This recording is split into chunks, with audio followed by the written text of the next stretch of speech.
नमस्कार दोस्तों, आज हम लोग जानेंगे आरटी-पीसीआर टेस्ट के बारे में। जब आप लोग को लगता है कि मुझको कोरोना वायरस के लक्षण है या मुझ में सिम्टम्स दिख रहे हैं, तो हम लोग क्या करते हैं कि हॉस्पिटल जाते हैं या फिर लैब में जाते हैं, जहां पर हमारे नाक और गले से सैंपल लिए जाते हैं और उस सैंपल का फिर आरटी-पीसीआर टेस्ट किया जाता है, जिसके माध्यम से हमको पता चलता है कि हमारे अंदर कोरोना वायरस है या नहीं है। तो उसी के बारे में हम लोग आज बात करेंगे, डिस्कस करेंगे।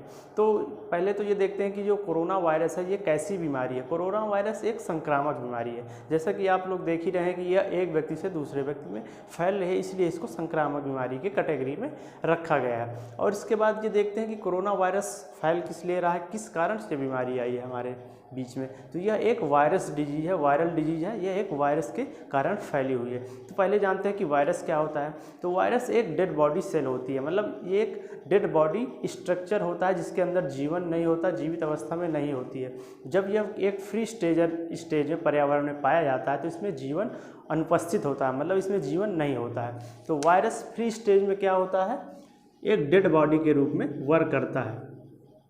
जब ये फ्री स्टेज में होता है तो यह डेड बॉडी के रूप में वर्क करता है।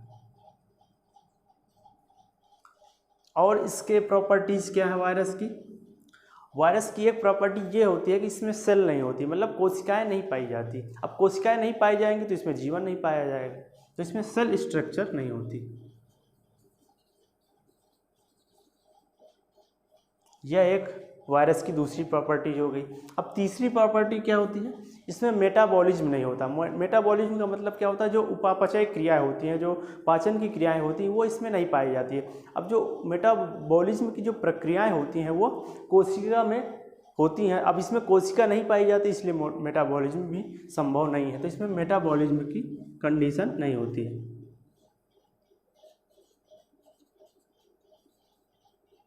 तो ये कुछ प्रॉपर्टीज होती हैं वायरस की, जिससे हम लोग समझ सकते हैं कि वायरस क्या होता है और ये कैसे वर्क करता है।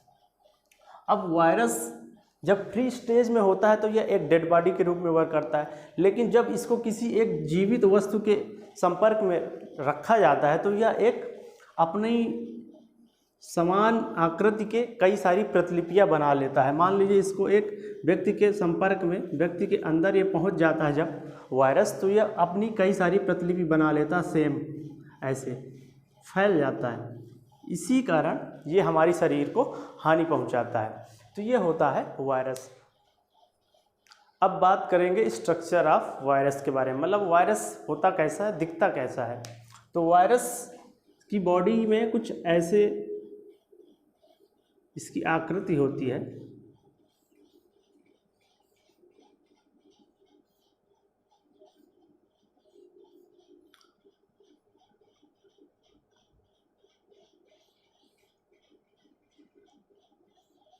ऐसा कुछ स्ट्रक्चर दिखता है वायरस का। अब इस पार्ट को हेड बोलते हैं, इस पार्ट को हेड बोलते हैं। अब हेड ये प्रोटीन से कवर होता है, वायरस का ये पार्ट, हेड वाला पार्ट वायरस का प्रोटीन से कवर होता है। और ये होता है जेनेटिक मटेरियल, जिससे जीन डिसाइड होता है कि ये कैसा वायरस है। तो इसमें या फिर आरएनए होगा या डीएनए होगा, दोनों उपस्थित एक साथ नहीं होंगे, या फिर यह होगा या फिर ये होगा। तो इसमें ये जेनेटिक मटेरियल होता है जिसके आधार पर हम लोग डिसाइड करते हैं कि ये आरएनए वायरस है या फिर डीएनए वायरस है। इसके बाद इसको ये टेल होती है इसकी, ये इसकी नेक होती है, नेक, और ये होता है इसका टेल वाला पार्ट। टेल पार्ट में ये फाइबर से मिलकर बना हुआ था। तो मोटे मोटे तौर पर आप लोग देखेंगे वायरस का स्ट्रक्चर ऐसा होता है। इसका जो हेड वाला पार्ट होता है वो प्रोटीन से कवर होता है, और इसका जो जेनेटिक मटेरियल होगा या फिर आरएनए होगा उसके अंदर, या फिर डीएनए होगा, जिसके आधार पर हम लोग डिसाइड करेंगे फिर ये आरएनए वायरस है या फिर डीएनए वायरस है। इसके बाद इसका कुछ टेल पार्ट होता है जो फाइबर से निर्मित होता है। तो मोटे तौर पर ऐसा वायरस दिखता है। तो यह स्ट्रक्चर हो गया वायरस का। अब बात करेंगे टाइप्स ऑफ वायरस के बारे में कि वायरस कितने प्रकार का होता है। तो इसको हम लोग जेनेटिक मटेरियल के आधार पर दो तरह से डिवाइड कर सकते हैं। जैसा मैंने आपको अभी बताया कि एक होता है जिसके अंदर जेनेटिक मटेरियल आरएनए होगा तो वह आरएनए वायरस कहलाएगा, और जिस वायरस के अंदर जेनेटिक मटेरियल डीएनए होगा वो डीएनए वायरस कहलाएगा।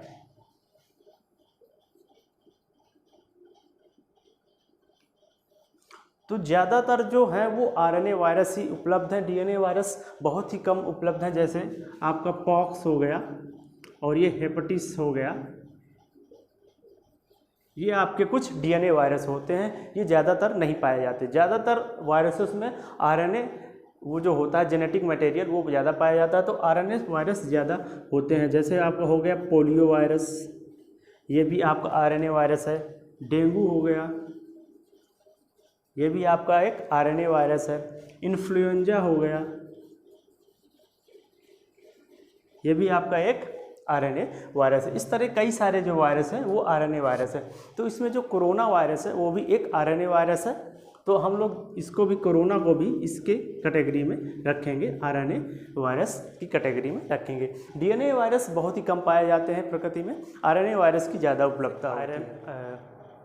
तो जैसा मैंने आपको बताया कि कोरोना वायरस एक आरएनए वायरस है, लेकिन प्रॉब्लम ये है कि हमारे पास जो आरएनए वायरस है उसको डिटेक्ट करने के लिए टेक्नोलॉजी नहीं है। तो आरएनए वायरस को डिटेक्ट करने के लिए हमें पहले उसको डीएनए में चेंज करना पड़ता है। तो पहले समझिए कि अगर हम डीएनए से आरएनए बनाते हैं तो हमको एक ट्रांसक्रिप्शन प्रोसेस को फॉलो करना पड़ता है। तो डीएनए से आरएनए बनाने के लिए हमको ट्रांसक्रिप्शन प्रोसेस फॉलो करना पड़ता है, लेकिन जब हम आरएनए से डीएनए बनाते हैं तो हमको रिवर्स ट्रांसक्रिप्शन प्रोसेस फॉलो करना होता है। तो डीएनए से आरएनए बनाने के लिए हम लोग ट्रांसक्रिप्शन प्रोसेस को फॉलो करते हैं।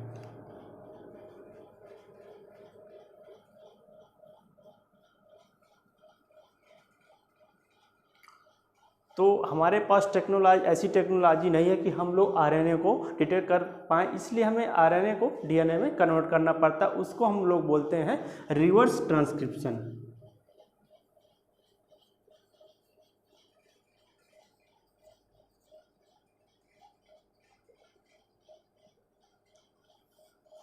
तो जब डीएनए से आरएनए में कन्वर्ट किया जाता है तो उस प्रोसेस क्या बोलते हैं? ट्रांसक्रिप्शन। लेकिन जब आरएनए को डीएनए में कन्वर्ट किया जाता है उसको बोलते हैं रिवर्स ट्रांसक्रिप्शन। अब डीएनए की जो स्ट्रक्चर होती है वो ड्यूअल हेलिक्स होती है, मतलब इसमें द्विकुंडलित संरचनाएं पाई जाती है, कुछ ऐसी संरचना होती है इसकी, इसलिए इसको डिटेक्ट करना हमारी टेक्नोलॉजी में आसान होता है। जबकि आरएनए की जो वायरस की जो संरचना होती है वो सिंगल हेलिक्स में होती है, मतलब वो ऐसे होता है, कुछ बस ऐसे ही होगा। तो ये जब डीएनए को हम लोग दो पार्ट में तोड़ देते हैं तो आरएनए के दो स्ट्रक्चर ऐसे ऐसे बन जाते हैं।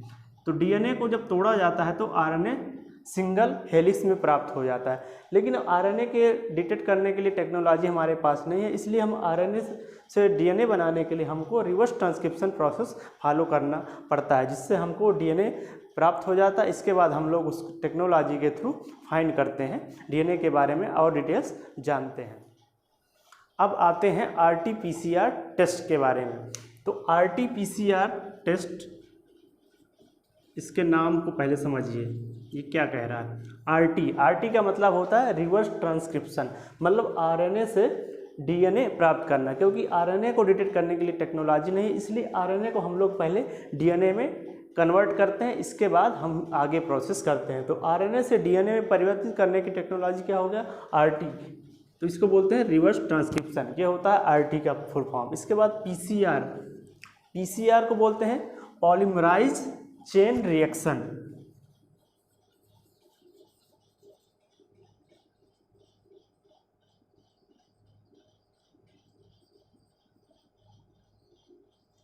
अब ये क्या होती है पॉलीमराइज चेन रिएक्शन? ये क्या होती है कि जैसे डीएनए है, हम आरएनए को अब डीएनए में परिवर्तित कर चुके हैं, अब हमको डीएनए मिल चुका है, ऐसी ड्यूअल हेलिक्स हमारे पास संरचना हो गई है। अब डीएनए के बारे में डिटेल जानने के लिए हमको इसको पॉलीमराइज चेन रिएक्शन करानी पड़ती है। क्यों करानी पड़ती है समझिए। डीएनए एक बहुत छोटा सा पार्टिकल होता है, अब उसको जब तक हम लोग एम्पलीफाई नहीं करेंगे, लार्ज नहीं करेंगे, बड़ा नहीं करेंगे, तो उसके बारे में डिटेल हमको कैसे पता चलेगी। तो उसको लार्ज करने के लिए हम लोग क्या करते हैं, इसी की सिमिलर कॉपीज बनाते हैं। तो डीएनए की सिमिलर कॉपीज, कई सारी सिमिलर कॉपीज बनाना ही पॉलीमराइज चेन रिएक्शन कहलाती है। तो ऐसे ही सिमिलर हम लोग कॉपी बना लेते हैं डीएनए की, कई सारी अनगिनत कॉपी बना लेते हैं। इसके बाद हम उसके बारे में डिटेल में उसकी संरचना, उसमें क्या क्या इफ़ेक्ट हैं और क्या क्या उसकी प्रॉपर्टीज़ हैं, उसके बारे में जानते हैं। तो डीएनए की अनगिनत या बहुत सारी कॉपीज़ बनाना ही पॉलीमराइज चेन रिएक्शन कहलाता है। तो ये होता है RT-PCR। अब जानते हैं कि RT-PCR टेस्ट कैसे वर्क करता है। तो RT-PCR में जैसे मैंने आपको बताया है कि अभी RT क्या होता है, रिवर्स ट्रांसक्रिप्शन, मतलब RNA को हम लोग DNA में कन्वर्ट करते हैं, क्योंकि RNA को डिटेक्ट करने की टेक्नोलॉजी अभी हमारे पास नहीं है और DNA पर हम लोग ज़्यादा अच्छे से वर्क कर सकते हैं, इसलिए हम लोग RNA को DNA में कन्वर्ट करते हैं, जिसको बोलते हैं रिवर्स ट्रांसक्रिप्शन। इसके बाद PCR क्या होता है, जो DNA की हम लोग सिमिलर कॉपीज़ उसको एम्पलीफाई करके कई सारी कॉपीज़ बनाते हैं, अनगिनत कॉपीज़ बनाते हैं, वही प्रोसेस क्या होता है, पॉलीमराइज चेन रिएक्शन। अब जो RT-PCR मशीन होती है उसमें सैंपल को डाला जाता है। ये RT-PCR मशीन हो गई, इसमें सैंपल को डाला गया, जो हम लोग RNA, जो हमारे पास RNA का सैंपल है उसको हम लोग DNA में कन्वर्ट करते हैं RT रिवर्स ट्रांसक्रिप्शन के थ्रू। इसके बाद PCR polymerase chain reaction. Polymerase chain reaction क्या होती है, उसको हम लोग कई बार एम्पलीफाई करते हैं। उस एम्पलीफाई करने की एक लिमिट इसमें डिसाइड की गई है, जो वैज्ञानिक शोध हुए हैं उसके अकॉर्डिंग, जो डेटा आया है उसके अकॉर्डिंग CT वैल्यू इसकी डिसाइड की गई है 35, मतलब एम्पलीफाई करने की उसकी जो वैल्यू है वो 35 डिसाइड की है, जिसको हम लोग CT बोलते हैं। इसको बोलते हैं साइकिल थ्रेशोल्ड। मतलब जो हमने RNA को रिवर्स ट्रांसक्रिप्शन के थ्रू DNA में कन्वर्ट किया है, उसकी जो पॉलीमराइज चेन रिएक्शन, मतलब हम उसको, उसकी जो सेम कॉपीज है उसको बनाने के लिए हम उसको 35 बार एम्पलीफाई कर सकते हैं।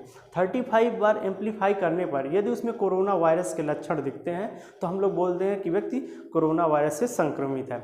अब 35 के बाद तक भी, 35 के बाद भी अगर नहीं आया कोई, उसमें हमको कोरोना वायरस के सिम्टम नहीं दिखे, तो हम लोग बोल देते हैं कि वो व्यक्ति कोरोना निगेटिव है।